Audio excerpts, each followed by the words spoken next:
जा रहे हैं दिल्ली हम लोग, और रात में हम लोग वहीं पे रुक गए थे नोएडा में ही। तो अब आज का प्रोग्राम दिल्ली में रहेगा, जो भी रहेगा। गाइस रोशन आ गया है और अमन है, ये मेरा भगीना है जो जमशेदपुर में रहता है। हम भी जमशेदपुर में रहते हैं। तो अभी जा रहा है छठ पूजा में घर। तो देखिए चाय हमारा बन रहा है यहाँ पे, और अभी हम लोग लेके चलते हैं इसको दिल्ली यूनिवर्सिटी और वहीं पे चाय बेचेंगे। भाई देखो चाय बन गया मेरा। और चाय आगे रखो। नहीं यार, आगे रखेंगे तो फिर ख़राब हो जाएगा शायद, हाथ में लेके चलेंगे। अरे आगे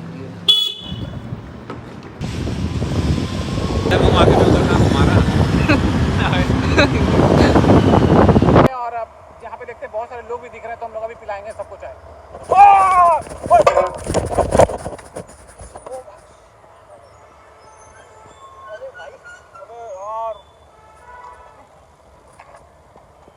भाई सारा चाय गिर गया यार। अरे यार शिट। ओ भाई गाइस, सारा चाय गिर गया भाई। ओ भाई साहब, लग गया क्या? देखियो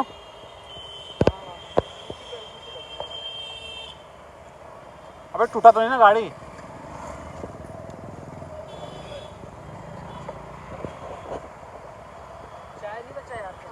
चाय तो भाई गिर गया सारा। अभी हम लोग आए हैं कुछ खाने पीने, और देखिए दिल्ली यूनिवर्सिटी का ये कैंपस के अंदर ही है ये रेस्टोरेंट। तो यहाँ पे ये हम लोग खा रहे हैं। ये मीठा समोसा है, ये मीठा समोसा कैसा लग रहा है? बढ़िया है। और लेगा क्या? रोशन मीठा समोसा नहीं खा रहा है, तो वो सिर्फ चाय पी रहा है अभी। कैसा लग रहा है भाई? बहुत बेकार चाय यार। इससे बढ़िया तो आपकी चाय होती है। इसमें ना मीठा है ना चाय पत्ती, कुछ भी नहीं पता चला। इलायची कुछ नहीं। ये मॉल में आए थे कभी? मैं हाँ मॉल में आए? हाँ, एक बार आ चुका हूँ।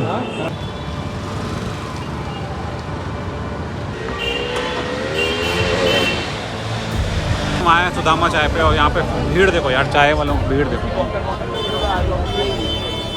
अरे इसको पकड़ियो भाई।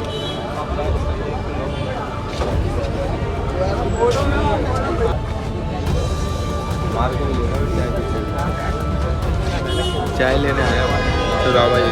पहले आप पीछे को? पहले पीछे को? हाँ बहुत। कैसा लगता है? बढ़िया। कई बारी चीनी कम होती है। भाई कब लोग हैं, कुछ कहना चाहेंगे सुदामा जी?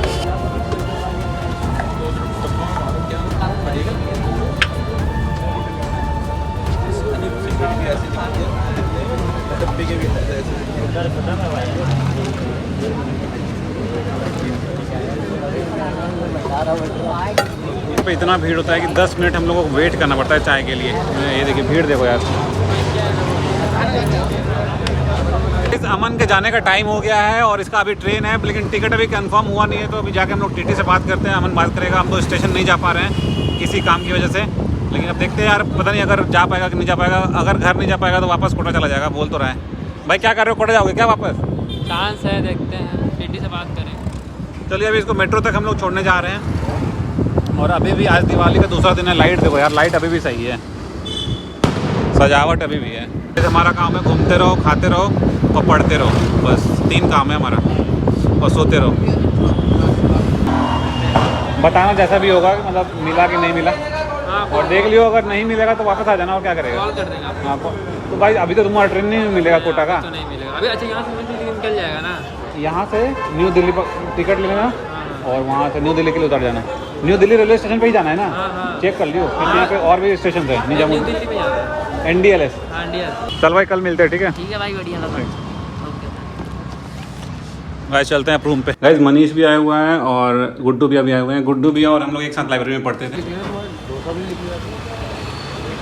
2-3 ही तो निकले हैं, 2-3 ही तो निकले। ये जो दिल्ली में एयर पोल्यूशन हो रहा है, तो उसको क्या लगता है, आपके हिसाब से क्या करना चाहिए सरकार को? देखो भाई, मेरे लिए तो बेस्ट वे राय है गवर्नमेंट के लिए भी, कि गवर्नमेंट अगर ये कर दे कि जैसे गवर्नमेंट हर साल करती है, हर साल प्रॉब्लम मतलब फेस तो कर ही रहा है दिल्ली।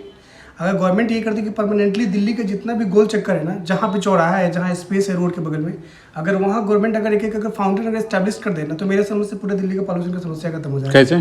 क्योंकि फाउंटेन क्या करता है कि फाउंटेन मेनली ना एयर को फिल्टर करता है। अच्छा। अगर फाउंटेन से जो पानी गिरता है ना, उसको क्या करता है, वो तो एयर पे गिरेगा, तो जो पोल्यूशन को ऑटोमेटिक क्या करता है, वो नीचे करता है, और फिर नेक्स्ट पानी अगर तो गिरेगा तो पोल्यूशन तो नीचे ही जाता रहेगा, जाएगा ना, क्योंकि नया नया एयर तो वहाँ पे आता है ना फिल्टर होने के लिए। तो ऑब्वियस सी बात है कि अब आसपास का जितना भी एयर है तो ऑटोमेटिक है कि जहाँ पे अगर एक एयर खत्म होगा तो दूसरा एयर वहाँ मतलब नेक्स्ट लेयर तो ये आइडिया आप कहाँ पढ़े थे? भाई देखो मेरा क्या है कि हम यूपीएससी का तो तैयारी करते ही हैं, तो मेरे पास तो इतना तो नॉलेज है ही कि इसको कैसे मैंने होगा ना, कहीं तो पढ़े होंगे। गवर्नमेंट भी तो यही का, अब हम इतने हैं, अब इतने बड़े ये खुद से सोचे हैं क्या आप? देखो गवर्नमेंट क्या काम कर रही है, अभी आर्टिफिशियल रेन का बात चल रहा है, क्लाउड सीडिंग का। ये क्या होता है, ये मेनली क्लाउड सीडिंग क्या करेगा, ये जो आर्टिफिशियल बारिश जो करवाया जाएगा ना, ये क्या करेगा कि अब बारिश का जो बूंद है ना, वो क्या करेगा, एयर पे गिरता है, ये एयर पे गिरेगा ना, ऑब्वियस सी बात है, तो क्या करता है, पोल्यूशन को नीचे कर देता है, और सीवर के माध्यम से वो तो सीवर उबर के माध्यम से मतलब रिवर में चला जाता है। मतलब हम देखिए, आपके बात से हमको ऐसा लग रहा है कि अगर फाउंटेन को जितना ऊंचा करेंगे ना उतना ज्यादा अच्छा है, नहीं, क्योंकि ऊपर का हवा को भी तो फिर नीचे ले जाएगा ना, वहाँ के डस्ट को। क्या होता है ना, जैसे एयर पोल्यूशन में मेन कारण होता है एसपीएम से। एसपीएम किसको बोलते हैं, सस्पेंडेड पार्टिकुलेट मैटर। हवा में ऐसे पोल्यूशन भाई तो जितना ऊपर फाउंटेन रहेगा उतना ज्यादा एरिया कवर करेगा ना। लेकिन आप ये भी तो देखेंगे ना कि पहले से ऑलरेडी जो ग्लम्बर है, जो गोल चक्कर है, वो ऑलरेडी कितना दूर में मतलब स्प्रेड किया हुआ है, फैला हुआ है, तो उसके अकॉर्डिंग आप इंस्टॉल करेंगे ना। अब ये थोड़ी कि पूरे रोड पे कर देंगे, ऐसा तो नहीं हो सकता ना। तो हाइट बढ़ा सकते हैं ना। अगर आप हाइट बढ़ाएंगे तो पानी भी तो उसी हाइट में गिरेगा ना, तो ये कर सकते हैं। बट मेरे को क्या लगता है, जैसे कि कोई भी फाउंटेन अगर अपन बनाएंगे तो एक अंदाजा लगाया जाए तो कितना मैक्सिमम हाइट पानी का लगा सकते हैं, 10 फीट 12 फीट या 20 फीट, बहुत से बहुत। लेकिन जो अपन पोल्यूशन का लेवल देखें तो वो तो मतलब जैसे जो अपने से सबसे नज़दीकी ऊपर का लेयर, जिसको ट्रोपोस्फेयर बोलते हैं, इसी में अपना पूरा बादल होता है, सब कुछ होता है। तो मतलब एक तरीका तो ये ठीक है, लेकिन मेरे को क्या लगता है कि इसमें अपने पास हाइट का बहुत बड़ा रेस्टोरेंट है। ऐसा कुछ भी नहीं होता। देखो, इसलिए तुम कह रहे हो ना कि हाइट बढ़ाने से शायद कुछ फायदा हो। क्या होता है, एयर का जो मूवमेंट होता है ना, हमेशा एयर का जहाँ पे प्रेशर पड़ेगा ना, गैप बनेगा ना, वहाँ एयर अपने आप उसको फिल कर लेता है। क्यों? तो अगर एक एयर को जब अगर फिल्टर करने के लिए अगर पोल्यूशन को अगर हम नीचे जब अगर मतलब वाटर से अगर नीचे मतलब पानी से नीचे अगर डाउन कर रहे हैं तो ऑटोमेटिक दूसरा एयर वहाँ पे आ जाएगा। तो अब जो पहला जो आया था वो तो ऑटोमेटिक क्या करेगा, पानी के जो बूंद गिरने के बाद क्या होगा, वो तो नीचे चला जाएगा ना फाउंटेन में, तो ऑटोमेटिक। अब ये है कि गवर्नमेंट को ये करना, अब उसके बाद क्या होगा, वो थोड़ा रिसर्च का भी काम भाई है। आइडिया तो बढ़िया है भैया का। जैसे मेरे को यही लगता है कि अब बारिश से जैसे कैसे होता है कि मान लो जैसे यही मौजूदा एयर है रूम का, तो रूम में ऐसे ऐसे मटेरियल जो एसपीएम होते हैं ना, वो नेकेड आई से विजिबल नहीं होते हैं, लेकिन क्या है वो हवा में ऐसे ऐसे तैर रहे होते हैं, जो एक्चुअल पॉल्यूटेंट है, बारिश उनको लेके नीचे जमीन पे गिरा देती है। जो मेन तो मुद्दे की बात ये होती है। अब मेरे को जैसे यहाँ तक लग रहा है कि वो जो पॉल्यूटेंट मटेरियल है वो हवा में 20 फीट पे है, 25 फीट पे है, 50 फीट पे है, या अगर 20 फीट पे भी होगा तो कितना अमाउंट में है, 50 फीट पे कितना अमाउंट में है, 100 फीट पे कितना अमाउंट में है, तो कहाँ से बारिश होगा, जो ज़्यादा मेजर चंक जो है उसका वो खींच के जमीन पे ले आए, वो मेन बात होगा। नहीं देखो, ये तो तुमको बताया ना कि एयर में जब गैप बनेगा ना, तो एयर का जो मूवमेंट तुम देखते हो ना। अरे अभी दिल्ली में नहीं, वो ट्रक से साफ करवा रहे हैं, झरना ट्रक से पानी का फव्वारा। परमानेंट सोल्यूशन नहीं है ना, क्योंकि आप अगर रोड पे अगर वो गिर रहा है, नहीं वो हाइट वाला बात बोला ना उसको। नहीं अगर वो रोड पे गिर भी रहा है ना सीधा, अगर रोड पे अगर जैसे ये कर रहे हैं, मतलब वो स्प्रिंकलिंग बोलते हैं उसको, अगर ये कर भी रहे हैं तो उससे ज्यादा क्या होता है कि वो रोड पे गिरा, लेकिन 1-2 घंटे के बाद तो वो सूख जाएगा ना फिर। तो फिर अगर उसके ऊपर से अगर कोई व्हीकल जा रही है तो क्या होगा, वो तो फिर एयर में मूवमेंट करना शुरू कर देगा ना। तो ये परमानेंट सोल्यूशन है नहीं, लेकिन फाउंटेन का परमानेंट सोल्यूशन है कि अगर फाउंटेन में अगर जितना पानी है, अब पानी बर्बाद भी नहीं होगा ना, वही पानी फिर वापस रिसाइकिल घूमता रहेगा, वहाँ से उड़ भी नहीं सकता है, क्योंकि वाटर वेपर जा सकता है, पार्टिकल 2.5 का भी एयर में नीचे से पानी से निकल के नहीं जा सकता है। तो मेरा एक सजेशन था, मेरा कोई ऐसा नहीं था, मेरा सजेशन था इस पे और भी रिसर्च किया जा सकता है, अगर बेहतर भी है तो इसको इम्प्लीमेंट करना चाहिए, नहीं है तो कोई बात नहीं। तो केजरीवाल को आप उसमें डालिए, टैग करिए उस पर। देखो मेरा किसी को टैग करने की बात नहीं है, मेरा मतलब लगा, क्योंकि मेरा पढ़ के समझने के बाद लगा था कि ऐसा किया जा सकता है, तो इसलिए बोला तुमको। मेरा वैसे अदरवाइज नहीं है। तो आप एक बार आप लोग जाके ये प्रोटेस्ट क्यों नहीं करते हो एक बार? भाई देखो ना, मेरा प्रोटेस्ट करना ना कुछ भी करना, क्योंकि गवर्नमेंट ऑलरेडी खुद ही समझदार है, खुद ही सब कुछ कर लेगी। बस लगा मेरे मतलब उसमें लग रहा था कि बेहतर आइडिया हो सकता है, क्योंकि वर्ल्ड का बहुत सारा मतलब कंट्री ऐसा भी है, जैसे चाइना, वहाँ पे पता क्या करता है, वो लोग एयर पोल्यूशन को ऑर्नामेंट्स में कन्वर्ट कर देता है। वो लोग बहुत बड़ा बड़ा मशीन लगा कर रखा है, तो किसमें करता है? ऑर्नामेंट्स में कार्बन का ऑर्नामेंट्स बना देता है वो लोग। वही तो पहली बार सुन रहे हो। तुम देख लेना सुने थे भाई मनीष, ये तो नहीं सुना है, लेकिन जैसे दुनिया का सबसे पोल्यूटेड सिटी में बीजिंग आता है, बीजिंग चाइना की कैपिटल है। 2013-14 में भाई साहब वैसा न्यूज में आ रहा था कि वहाँ मास्क लगा के लोग बाहर निकल रहे हैं, सांस लेने में दिक्कत हो रहा है, जब जो अभी हालात दिल्ली का है। बट एक बात तो तय है कि अगर गवर्नमेंट एफर्ट करना चाहे तो मल्टीपल ऑप्शंस निकाल सकते हैं पोल्यूशन को मिटिगेट करने के। और हमको ये लगता है कि नेचुरल वे भी था कि आराम से आप फाउंटेन लगा दीजिए, अगर फाउंटेन अगर देखिए अगर उससे, क्योंकि नेचुरल प्रोसेस है।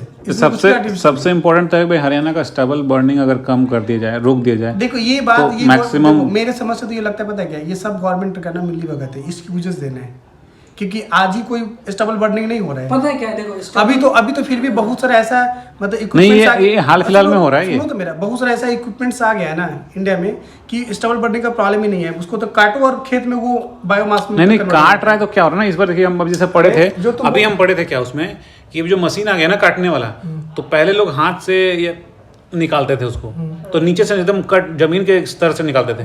अब क्या हो रहा है ना कि जो मशीन काट रहा है ना, उसका हाइट जो है ना वो बड़ा रह जा रहा है। भाई हार्वेस्टर नाम का एक मशीन है, इक्विपमेंट है, जो क्या करता है कि अगर खेत में बहुत बड़ा सा भी पौधा है ना, तो उसको मिट्टी में क्या करता है, मिट्टी में ही काट के छोड़ देता है, वो मिट्टी में मिल ही जाता है उसमें। अरे हम तो एक जगह पढ़े थे कि मतलब मशीन से काट रहा है ना, तो उसका हाइट बड़ा रह जा रहा है, जो उसका जड़ होता है। देखो ये इसलिए उसको जलाना पड़ रहा है। इसकी यूजेस देने की बात है। अरे नहीं, ये सच्चाई है। ये जो तुम बोल रहे हो ना, ये तुम बताओ ना, आज ही हो रहा है क्या? पहले तो अभी तो कुछ भी प्रॉब्लम नहीं है, अभी तो लोग थोड़ा सा मतलब समझ भी गया क्या होता है। इससे पहले क्या था, मतलब इससे पहले पंजाब हरियाणा में नहीं होता था, एग्रीकल्चर होता ही था उस टाइम, तो हाथ से निकालते थे ना। अरे हाथ भाई, तुम हाथ पहले तो लोग ऐसे ही पुआल खेत में जलाते थे, और अब मशीन से करते हैं भाई। अब अरे मशीन से तुम जो बोल रहे हो ना, तुम शायद खेत में नहीं गए हो, अभी गाँव के खेत में हार्वेस्टर होता है ना, एक हार्वेस्टर आता है जो खेत में क्या करता है, खेत में दो चीज है इसमें। एक तो ये है कि साल भर स्टबल बर्निंग होता नहीं है। पोल्यूशन का जो मेजर कारण है स्टबल बर्निंग, जैसे अभी स्टबल बर्निंग हुआ तो उसको लोग लाइमलाइट में ला दिए, सरकार लाइमलाइट में ला दिए कि ये मेजर कारण है। लेकिन आप ये देखिए, अभी स्टबल बर्निंग हो रहा है, बाकी जो अभी अपन जैसे नवंबर में बाकी 10 महीना भी गुजरा है साल का, बाकी 10 महीना भी पोल्यूशन का क्या कारण है उस पर भी तो देखना पड़ेगा। वो तो अब तो है एयर, बाकी जो क्या कहते हैं व्हीकल से जो पोल्यूशन हो रहा है वो सब तो है ही, फैक्ट्री से तो हो ही रहा है कि इस महीने में हरियाणा में, पंजाब में या एनसीआर के रीजन में कारण एक और भी है कि जब एयर का टेम्परेचर कम होगा ना, तो जो पार्टिकल है ना उसके बीच का गैप कम हो जाता है, तो वो ऑब्वियस सी बात है, जब बैठने लगेगा सब, तो वो बैठना शुरू कर देता है, तो ऑब्वियस सी बात है कि पोल्यूशन होगा इस सीजन में। लेकिन मतलब गवर्नमेंट ये एक्सक्यूज देना नहीं चाहिए गवर्नमेंट को, क्योंकि अभी तुम देखो ना, इतना हम लोग कौन से एज में रह रहे हैं, 21st सेंचुरी में बहुत अल्टरनेट हो सकता है उसको स्टबल बर्निंग। देखो गवर्नमेंट कुछ भी बोले, तुमको बताया ना कि एक रोटावेटर आता है, हमारे गांव तो खुद बिहार से है, तो मेरे यहाँ एक रोटावेटर आता है। तुम रोटावेटर में पता क्या होता है, चाहे उस खेत में कितना बड़ा बड़ा पेड़ है, उसको जलाने की जरूरत ही नहीं है, तुम उस रोटावेटर का एक बार चला दो उसके ऊपर से, वो तुमको बोलते हैं ना कि उसका एक छोटा सा टुकड़ा, तो फिर डबल चलाना पड़ेगा ना। सुनिए, एक मशीन आता है जो काटने वाला, जो उसका जो छोड़ देता है, लंबा छोड़ देता है उसका जड़, फिर पहले उसको चलाओ काटने के लिए, फिर दूसरा मशीन चलाओ उसको हटाने के। खेत को तुम जोतोगे नहीं, दो बार हो जाएगा खेत, तुम जोतोगे नहीं। वो जो रोटावेटर जोतने का काम करता है खेत को, अच्छा, उसको लोग यूज करता है खेत को जोतने के लिए, जैसे पहले कल्टीवेटर था। यही बात मुद्दा यही है कि जो छोटा किसान है ना, जिसके पास मान लीजिए जो बड़ा किसान है जिसका 100 एकड़ 200 एकड़ 300 एकड़ जमीन है, वो तो चलो रोटावेटर या हार्वेस्टर जैसा मशीन अफोर्ड कर सकता है। जिसके पास, अरे तुम जो ये बात बता रहे हो ना, मेरे गांव में भाई साहब, मेरे गांव में, कौन से गांव से हैं? मेरे गांव में चंपारण में ना, तुम जाओगे हर एक आदमी अपने खेत में रोटावेटर चलवाता है, बेशक किराए पे चलवाए, हर लोग चलवाता है उसको, क्योंकि वो ना मिट्टी को ना बिल्कुल एकदम मतलब सॉफ्ट कर देता है। जब एक बार अगर किसी खेत से वो चल गया ना, तो मिट्टी को बिल्कुल सॉफ्ट कर देगा, जितना भी घास है ना सब एकदम बिल्कुल इतना अच्छा से बना देगा कि लगेगा तुम करे एक ही बार में। वही बात है ना कि अभी ये अल्टरनेट है अपने पास। भाई मनीष, तुम्हारा जिला कौन सा है? मेरा दरभंगा। जैसे भैया बता रहे हैं कि ये ऑप्शन है अपने पास, लेकिन वही है ना, अभी फार्मर क्या करेगा, जो किसान है वो तो चाहेगा भाई हम जितना कॉस्ट कटिंग कर सके, जो जितना सस्ता हो पाए, उसके लिए सबसे सिंपल है भाई, आग लगा दो, छोड़ दो ना, उसको कोई रोकने वाला है ना, उसको कोई इसका अल्टरनेट देने वाला है ना। अगर सरकार, जैसे भैया ने बताया, रोटावेटर एक चीज हो सकती है, या कंबाइन या हार्वेस्टर जो भी है वो दूसरा चीज हो सकती है, बट एक चीज ये है कि उनके पास वो चीज होना भी तो चाहिए, या वो अफोर्ड कर पाए तो वो चीज कर लेंगे। सही बात है। लेकिन एक और बात है, तुम जो बोल रहे हो ना कि वो खेत में जलाना, तुमको पता है क्या होता है, खेत में जब तुम किसी चीज को जलाते हो ना, मिट्टी जलता है, और उसका जो उर्वरक शक्ति है वो कम होना हाँ, शुरू वो हो कम जाता होता है भाई। तो आप किसी भी किसान को ये बात सोचना चाहिए कि आप उसमें चला रहे हैं तो आपका क्या नुकसान हो रहा है।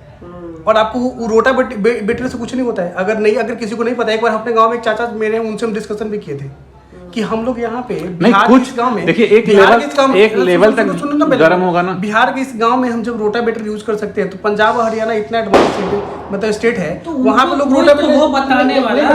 अरे मतलब कोई अगर इक्विपमेंट बना है तो क्या बिहार में बनता है? ये बात वो पूरा दुनिया में इक्विपमेंट अवेलेबल है, उनके पास क्यों नहीं है या वो क्यों नहीं ले रहे हैं? अगर ये भी बोल रहा हूँ भाई साहब, अगर ये तुम्हारा डिस्कशन जो है ना, अगर कोई किसान भी सुने तो उसके लिए बता देता हूँ कि भाई जब आप मिट्टी में ना जलाते हैं ना किसी चीज को, तो मिट्टी का जो उर्वरक शक्ति है वो भी कम होता है। एक भाइयों इस बात को ध्यान में रखते हुए आराम से किसी मशीन को यूज करो। और रोटावेटर मतलब कोई सा मशीन, किसी को मतलब ये नहीं किसी का एडवर्टीजमेंट कर रहा हूँ, तो भाई करोगे तो उससे तुम्हारे लिए भी फायदा रहेगा, क्योंकि जिस चीज को तुम चला रहे हो उसको तुम बायोडिग्रेड हो जाएगा वो खेत में एक बार पानी पटाने के बाद, और वो एक अच्छा तुम्हारे लिए मतलब खाद का भी काम करेगा। तो तुम इस पर रिलायबल रहो ना भाई कि तुम उल्टा जलाओगे, पहले मिट्टी का उर्वरक शक्ति कम करोगे। ठीक है गाइस, चलिए आज का डिस्कशन हम लोग यहीं बंद करते हैं। और इस पर अगर आप लोगों को लगता है कि अगर इसमें कुछ आपको लगता है कि आप क्या और ऐड कर सकते हैं तो कमेंट करके जरूर बताना तुम लोग।